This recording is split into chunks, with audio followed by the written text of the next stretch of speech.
Alright, hey guys, John here. I'm here with my buddy Bobby. Bobby's going to run cameras for me. We've been shooting together about, 5 years now? Give or take. We do a lot of stuff with our local kids at school. And one of the big things about what we do is we try to be very creative and help them promote their program.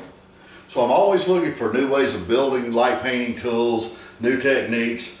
And over the years, one of my always go-to materials for building light painting equipment is PVC tubing. PVC is very strong, it's easily manipulated, easy to cut. You can really do a whole lot with just a simple piece of tubing. That's I'm going to show you a few of my tips and tricks of how I've come to use it over the years. First thing I want to talk about are PVC couplers. A couple of years ago, I guess it's been now, I did a video tutorial on how to heat and manipulate couplers to make them fit both the T8 and the T12 tubes. I kind of want to just go over that again real quick with you. This here is a T12, 4 foot long. The nice thing about the T12s is you take a 3/4 to 2 inch coupler, place it in the base of it. It's almost like it was designed to fit the thing. There's very little slop in it, so it don't take much glue, and you've got a very tight permanent bond to make a nice long tube out of. Connects right to the universal connector. If you go to lightpaintbrushes.com, Jason Page, little invention there that is amazing. It's kind of like the core of all of my light painting equipment. All my brushes and stuff are done to fit the universal connector, and that's lightpaintbrushes.com. You can't beat that little connector if you don't already have one. Anyway, the 3/4 to 2 inch adapter fits right in the T12. Now, one of my favorite tubes is the T8. It's quite a bit smaller than the T12, but if it's lit properly, it can be just as effective, and it takes up less space in your storage, your storage bag. Now, unlike the T12 though, the closest coupler to the T8 would be the 3/4 sleeve adapter, but it doesn't quite fit. It's a little bit too small to fit around the base of the tube. So all we have to do is we have to heat and stretch it. Now, what I use is just a 1200 degree hot air gun. You can pick these up anywhere from 20 to 50 bucks. I suggest you invest in a good one. I've had some that I've had for 15, 20 years just because I bought a decent one to begin with. But you can buy them, I've seen them as low as 15 bucks if you're only going to experiment. Now, what I found that works best for stretching these out once I get them hot is a socket. Now, in my socket set, a 23 millimeter is exactly the same outside diameter as this tube is, as the T8 tube is. And what I'll do is I'll get this hot enough that it's extremely pliable. Takes a little time to get it hot. We're talking maybe 2 minutes of heating. And I usually do it with it in my hand because I don't want to get the threads hot. I just want to get this upper sleeve hot enough to be pliable. All right, here in a minute I'll actually demonstrate a full stretch in real time and we'll do some talking. But like a dummy, I forgot to put my sockets on my table, so I can't just go grab it. So I'm going to take a little walk away from camera and I'll be right back because my sockets are right behind this curve. Be right back.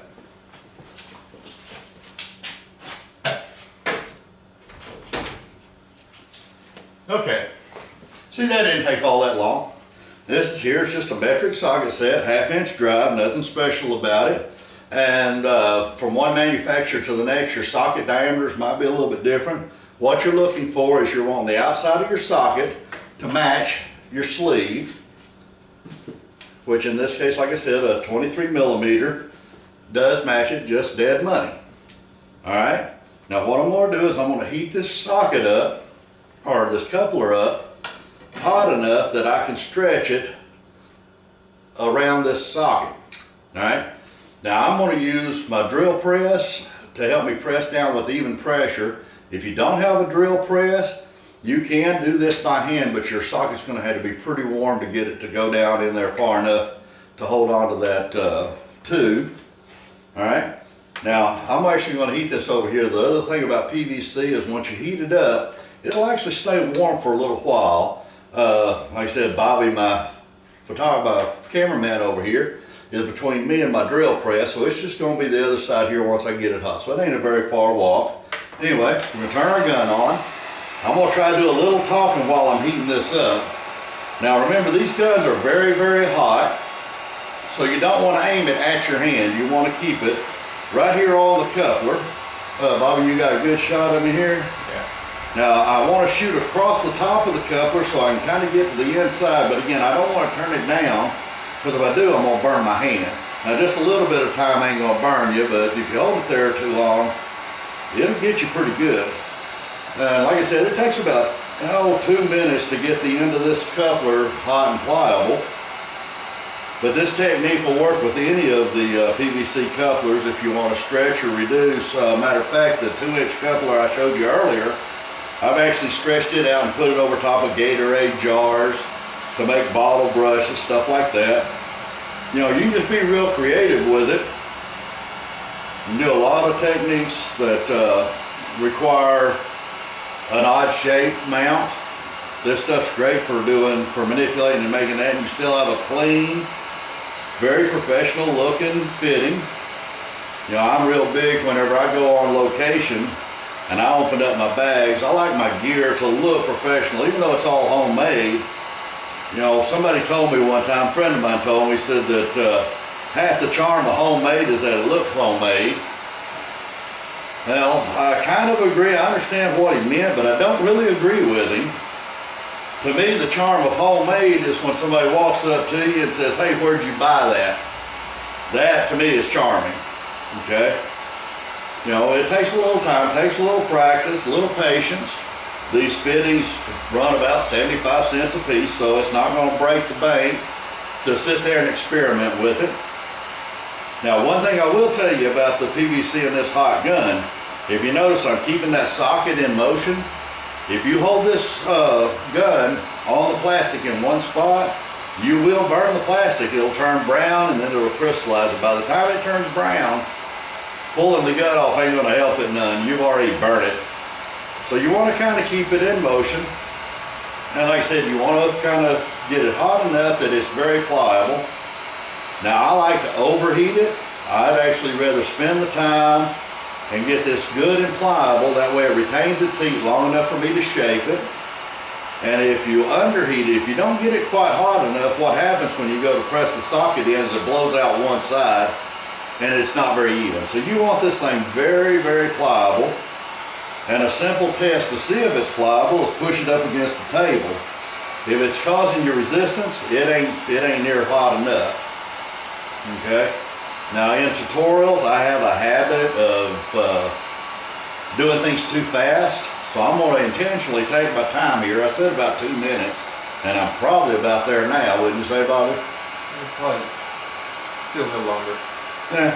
Anyway, I mean, I've averaged it out when I'm actually focused on it, and 2 minutes of good coverage will get it hot enough to be pliable. Now, another thing you want to remember when using these guns, when you go to set it down, that tip is very hot. So if you're working around your kitchen table with it, I wouldn't lay it down and let it touch. Whoops.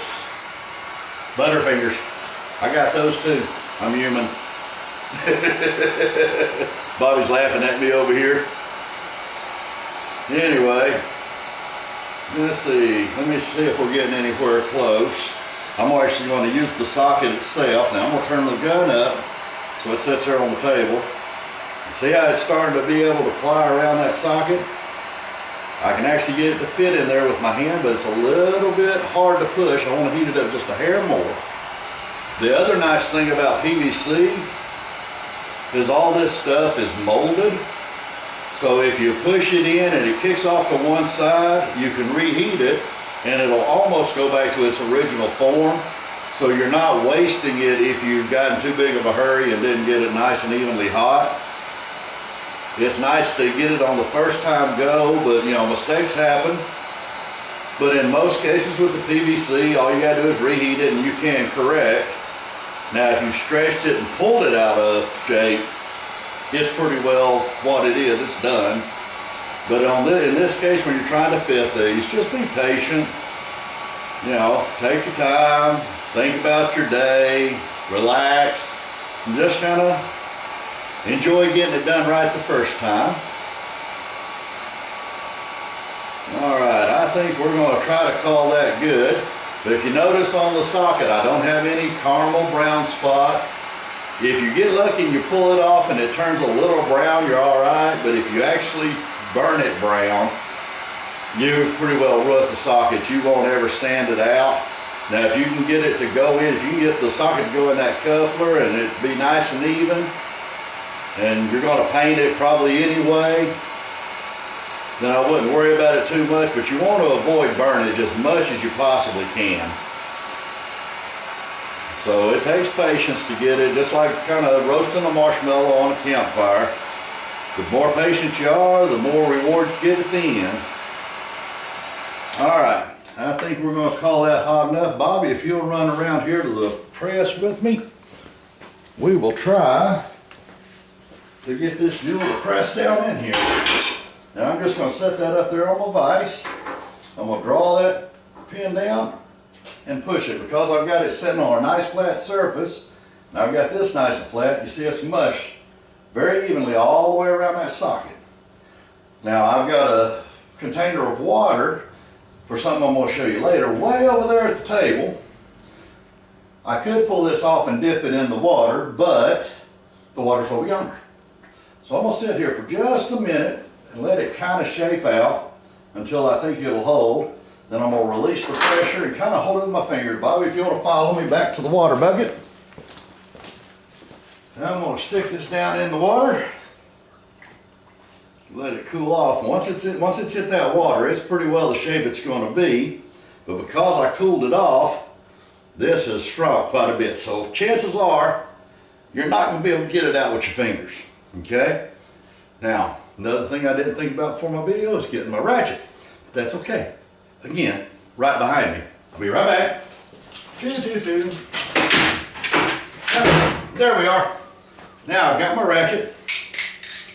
Put it back in the socket. We'll go back to that little vise. Yeah, y'all are going to get dizzy by the time I get done with you. All right, we're going to open up the vise. Stick the socket down in it to where it's not a little nut deal yet. Then we're going to twist it. Oops, get down in there. There we go. Ah, there it comes. Yeah, not quite. Almost had it. Thought I had it. I lied to myself. Hate it when I do that. There we are. Okay.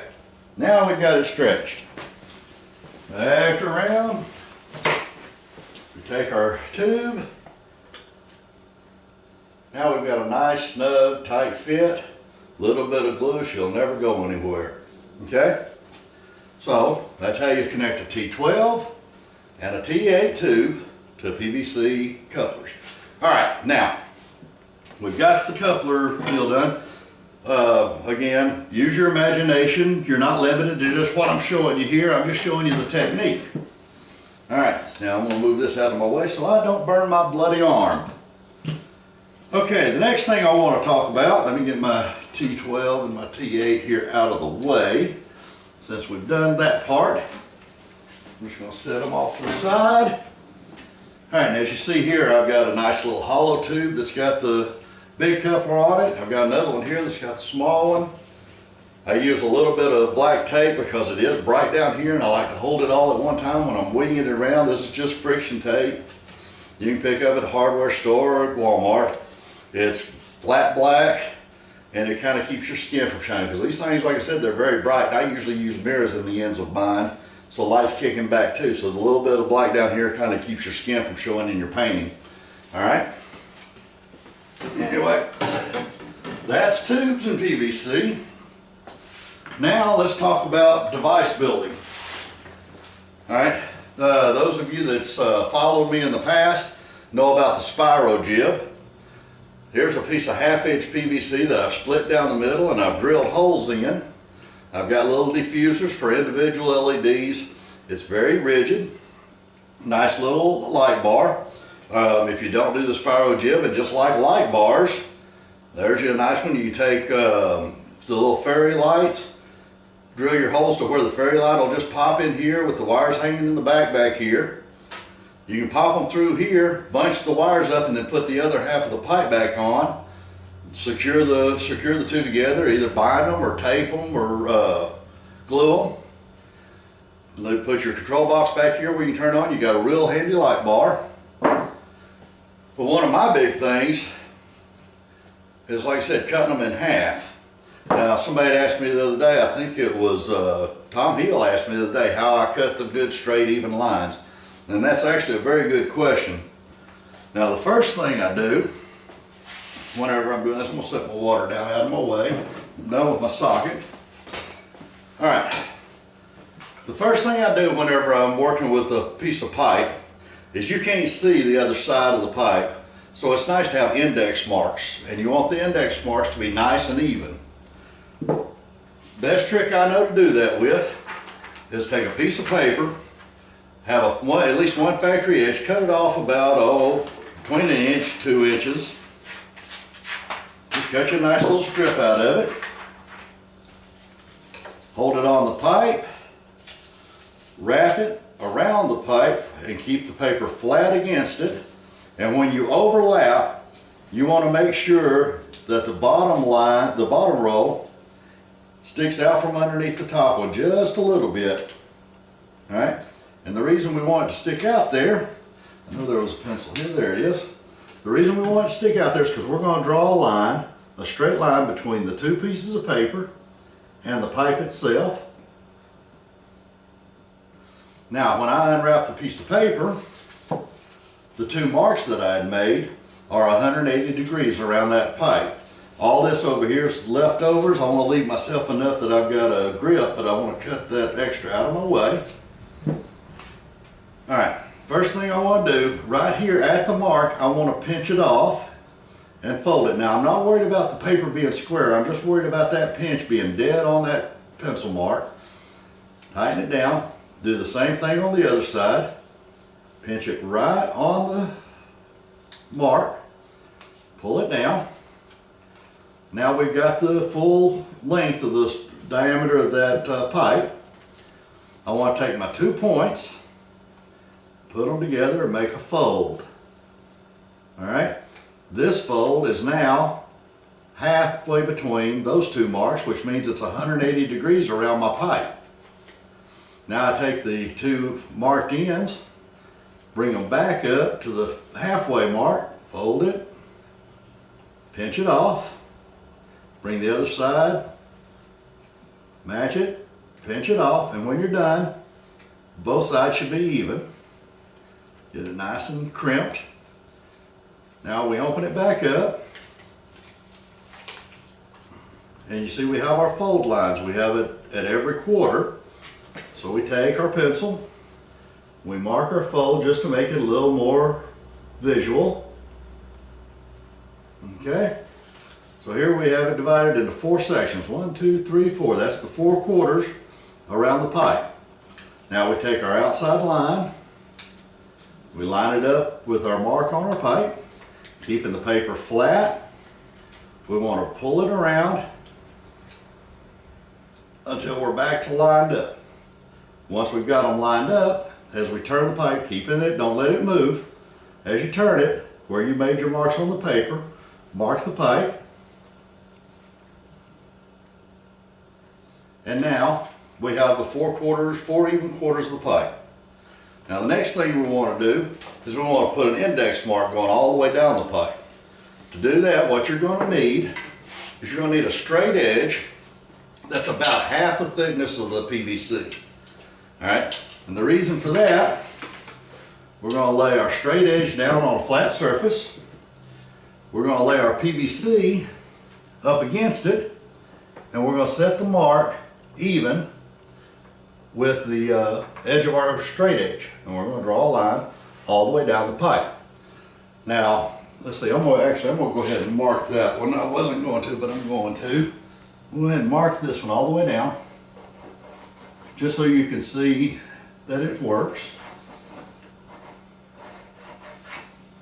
All right, now see, I've got a nice pretty line all the way down my pipe. All right, I can continue all the way around with all 4 corners of that and make it work out really well. But I like to cheat.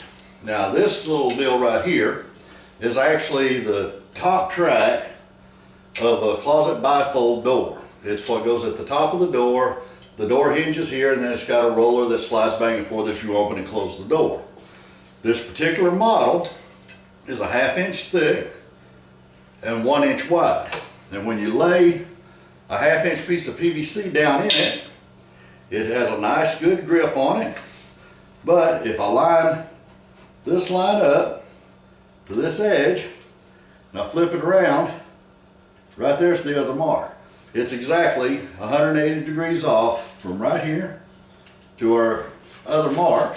So just by setting it in the trough, even if you're not quartering, let's say you're going to make a light fluke, just by marking that off, I have my marks on both sides of my pipe so that I'm a good 180 degrees off every one. I can take a ruler, measure it off every 1, 2 inches, however far apart you want your holes. Then I flip it on the other side and either line them up or offset them. But either way, they'll be dead in line and they'll be 180 degrees off the opposite side. Now I always quarter my pipes when I'm working because I have started on building one tool and end up building something else. You know, get inspired in the middle of a build, it happens. So I've just gotten a habit of quartering mine. Again, I can line this up to where my line's touching this side, it's touching that side, so they're both right there. Just balance it out. Draw my line from one end to the other. Don't let it move. Draw the line from one end to the other. And there it is. Now, this particular track is a 30-inch track. It's very rare that I do over a 24-inch. I have had some things that did, but in that case, I just move it from one side to the next and it'll work. But it's easy to store at 30 to 36 inches. Anything bigger than that starts to become bulky. And I do believe that once they hit 4 foot, you had to buy 2 of them to make the distance. So a good 30-inch track is a nice universal jig. Now, one thing I did have a problem with is these mounting holes on the bottom of it. They're dimpled in so that when you put the screw in, it's flush with the surface. And I made the mistake of trying to hammer that back down. Whoops, shouldn't have done that. It made it bow a little bit, or it warped it a little bit. Took me a while to get it back straight. So what I would suggest you do is either put something on in between the holes that'll lift it up higher than the deal is, or grind them off. Don't bang them with a hammer. Dummy me. But anyway, but it makes a great jig. And another nice thing about it is if we can look right here on the side, if you do something that's common, like let's say my little calligraphy wand here, I make battery boxes and they're always exactly the same on the end of the PVC. And what I've done here is I've permanently marked my jig. I've got my stop block right here. That's where my pipe ends. I've got a 3/8 shoulder here to help hold my battery. I've got the area for my battery box. I've got a little bit of a shoulder before I split the pipe in half to create this effect. So I've got a nice battery box. You notice there's no Velcro or anything on here. It's nice and tight. That takes a little practice to get that to do that. If you can't get it that tight, a Velcro wrap around it will hold your battery in, and that makes a heck of a little tool. Another nice thing about the jig is if you've ever tried to draw a line evenly around a piece of pipe, it's really not that easy. Now you can take a pipe cutter, put it where you want it, run it down, spin it around the pipe, and it'll draw a nice even line, but it also marks the pipe. If you don't, having a mark there is not a big deal, then go ahead and run that route. It's pretty fast. But if I go back to my jig, a little trick I can do with this is if I've got it butted up against my stop, I can mark it, turn it a little bit, mark it, turn it, mark it, and just do that all the way around the pipe. It don't have to be touching. I just need to be able to be close enough that I can connect the lines. Always make sure the pipe's up against your buttstop.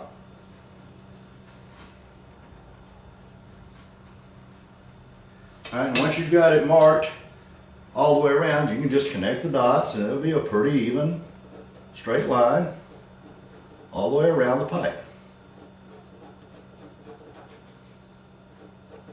Okay, and what that's good for, switch our pipe here. This is a little jig that I'd already marked to make this piece with. You notice how all my marks line up, but now all my handles, all my battery boxes are identical. Whenever I'm feeling froggy, I can actually go out in my shop and make several blanks. That way the next time I get inspired to build a tool, I've already got a battery case built. I've already got a half a tube laid out. I don't make a whole lot of real big ones, so I generally stick mine at 24 inches. The local lumber yard here sells a 24-inch piece of half-inch PVC for, I think it's like $1.17 for a 2-foot piece. And if you're real creative on your cuts, if you mark one side where you come in, come down and mark the other side where you come out and make you a battery box on this side, you can actually come out with 2 even wands out of a single 24-inch piece of pipe. Nice little light bar, little blank. Like I said, build these in your spare time, put them up to the side. When you get inspired to build a tool, you're ready to go. All right, now cutting the pipe. That's a hit or miss deal. Like if you've seen any of my other tutorials, I do not show you, I do not demonstrate how to use dangerous tools, and the reason I don't is because I can't give you all the proper safety tips. If you want to learn how to use the cutting tools for cutting this stuff, you need to get somebody to train you or do the research, get some practice in, because you freehand this, you are going to cut yourself. So I'm not going to demonstrate how to do it, but I'll tell you the 2 primary tools that I use for cutting it. One is a Dremel with a saw blade on it. Now that I've got nice straight lines with a good saw blade, it's no problem steady holding this and cutting down this line that we have marked. That's one way of cutting it. The other way, I happen to own a large bandsaw, so I can put up a stop post that's half the distance of this pipe away, and I can run it down through there, keeping it on the line and cut it in half.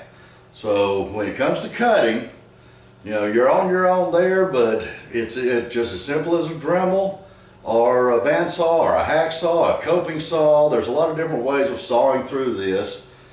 Outside the bandsaw, I would say if you're going to use like a hacksaw or a coping saw, again, I would buy this track, again, that's 1/2 inch by 1 inch wide. Put the pipe down in it, down here where you're not going to be cutting, wrap it up with some masking tape so it can't move, and then make your cuts all the way across, leaving the blade laying up against this metal track. The PVC will give before the metal does, so you should, if you take your time and are careful with it, you should be able to cut a nice smooth straight line all the way down by using the jig. Okay? All right, so we've covered cutting and marking. The next thing I want to talk about is how to bend the pipe. Now, what I have here, I have a piece of rubber tubing. This is a 1/2 inch tube with a 3/8 inside diameter. Okay? The 1/2 inch tube will fit almost perfectly inside of our PVC. There's a little bit of play, but it's enough to keep this joint from collapsing. Inside the 1/2 inch, I have another piece of 3/8 tube to keep my 1/2 inch tube from collapsing. Here I've got a little gap in the middle between where I've got this and this insert. And you see there's a void there in the 3/8. If I go to bend it, see how it folds? Well, when you heat the PVC up and try to bend it, it'll do the same thing. By having the pipe inside the PVC, it acts kind of like having the 3/8 in my 1/2 inch here. When I bend it, it rolls, it don't pinch. Now, PVC don't bend unless we get it hot. All right, again, very hot tool, very hot plastic. So, this time I'm actually going to be prepared by having my water available. All right, I'm going to turn on our gun. Now this takes a little bit more than the 2 minutes because we're actually going to heat up a space. Now again, just like with the couplers, we want to keep the heat moving. but I do concentrate the heat of the gun in just a small area until it starts to flex, and then I will widen it, because on a curl about this big, you want to heat up about 4 to 5 inches of the pipe. So I want to actually heat up about this much space. But like I said, I'm going to start very small, just keeping it spinning so that it don't burn. All right? Again, constant motion. When you first start heating it, you can kind of be slow to kind of jump start it, but you don't want to hold it there very long. It will blister. And in this curve, it's really hard to sand it out. All right? Now, I'm going to go ahead and do this in real time, but if it starts looking like it's going to take too long, I'll speed it up artificially in post. Now, let's see, what else we got to talk about? Well, I actually need my hands free to talk about the next part, but one thing that's a real good purchase when it comes to PVC, that's a doorbell button. Just the button itself, not the little block. Matter of fact, I'll set this down. I'll show you. This right here is just a standard doorbell button only. Makes a really nice activator switch. Now I'm multitasking here. This is going to be fun. I'm going to charcoal this. To see if can you push the button and spin the pipe at the same time like I can. All right, now if you notice, I don't know if it shows in the video or not, but that pipe is already starting to warp. I actually held it there a little long. I can see the brown. Again, I don't know if you can see it there, but I better get back to paying attention to what I'm doing. But a doorbell button, you see that hole in the end of that pipe? The metal ring around the doorbell button is dead money as wide as that pipe is. The inside of the pipe, however, is a little bit too tight for it to just sleeve in. Going back to our Dremel, we can put a grinder head on it that's small enough to fit inside that hole and hone it out a little bit. And you got a custom doorbell button. Bobby, if you'll show them that little device there with the button already in it, you can see how clean that looks with that slit in there. Like I said, it makes a real good activator button. It's a push on, release off. Real handy little trick. All right, back up here because we're starting to get some noodling. But now I'm having to spread out. You know, when I started, I was in a small area. Now I'm going to spread out to where I can get it about 4 to 5 inches of nice, flimsy, floppy deal. Right now, if you notice when I bend that, it kind of bends in one spot. I need it to be more noodly, so I need to widen this out so that when I bend it, it don't try to crimp in the middle. The rubber tube's going to help me stop it from crimping, but if you don't have it hot enough, it's just like the couplers. One side will blow out, one end will blow out. You want to get it to where it's easy to work. And you can see that's pretty sloppy right there. Now the thing about the tube, and I made this mistake before practicing for a tutorial, is I left the rubber tube inside this pipe too long, and it was able to get it hot enough for it to start melting, and it became stretchable. So you don't want to leave that tube. You want to be ready. When you get ready to put that tube in, you want to make sure your PVC is good and ready to be bent. Now another thing you want to pay attention to is your lines. If you can possibly do it, when you put the tube in and bend it, you want to make sure that the lines line up. That way your side marks are still nice and square. If they're not, it's not that big of a deal. You can sand it off and remark it. And I'll show you that after I bend this one. I'll kind of demonstrate that as a just in case. But I think we're hot enough. Get Bobby to follow me here because I'm going to have to move around and not really pay attention to where all the cameras are. See, I got it shoved down in there. I'm going to bend it up to about where I want it and then get it in that water. Come back out, make sure it's lined, and now let it cool. And again, you want to do this quick because the longer that rubber tube stays in there, the more chances are it's going to start causing you problems by sticking and stretching. Now this takes some muscle, but now I've got a nice hollow tube. It didn't collapse on me, so it's nice and smooth for my hand. The thumb button's going to be right there. Ooh, it's still a little bit warm. After you pull the pipe out, yeah, you might want to re-dip it, cool it all the way off. But see, we got us a nice little candy cane handle. So let's see, there's my already cut.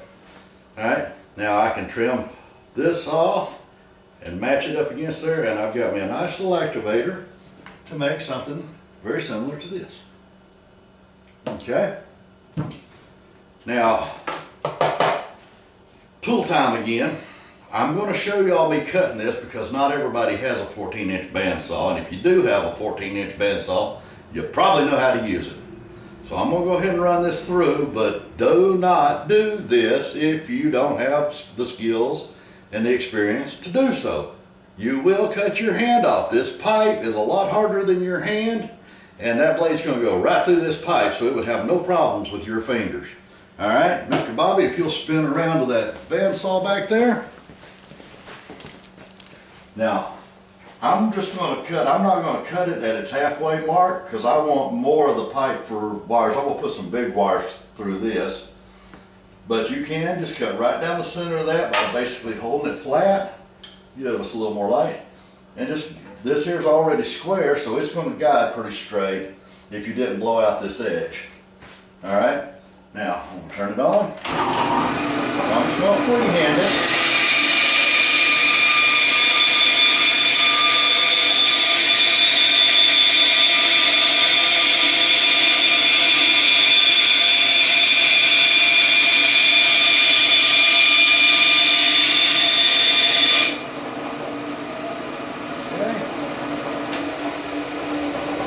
See, I've got a nice little trough here that I can put the other PVC on.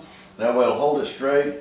I might want to come in here with my Dremel and hone this out so I've got room for the wires to come out the back side. But when I put that on the other pipe, now I've got plenty of room to feed wires from here out through here. And if I drill that out in the back, I'll be able to put them out here. So I can wire both directions off this type of connector. That actually turned out really nice. For a freehand, they come out pretty straight. Usually I'll use a guide block on my saw so that I know I'm nice and even, but you know, I just wanted to freehand kind of show you how this trough lays out. Now here's one that I actually cut in half, and as you can see here, I kind of curled up on my blade so that whenever it sits on the pipe, I've got some clearance in the back and I've got some clearance in the front, but because I cut it in half, I don't have a lot of space here. When I cut this one, as you can see, I'm well short of the halfway point. Now when I lay it on there and glue it down, I've got a lot of travel room for my wires. I'm gonna put some bigger wires through here so I won't have plenty of travel. All right, so now we know how to candy cane. We know how to set our handle. Again, if we take the Dremel and we Dremel out this hole, then our doorbell button will fit right in with its sleeve being exactly the diameter of the pipe, just like it is on this one. A nice, pretty, professional looking deal. The battery box, it's about the same basics for cutting.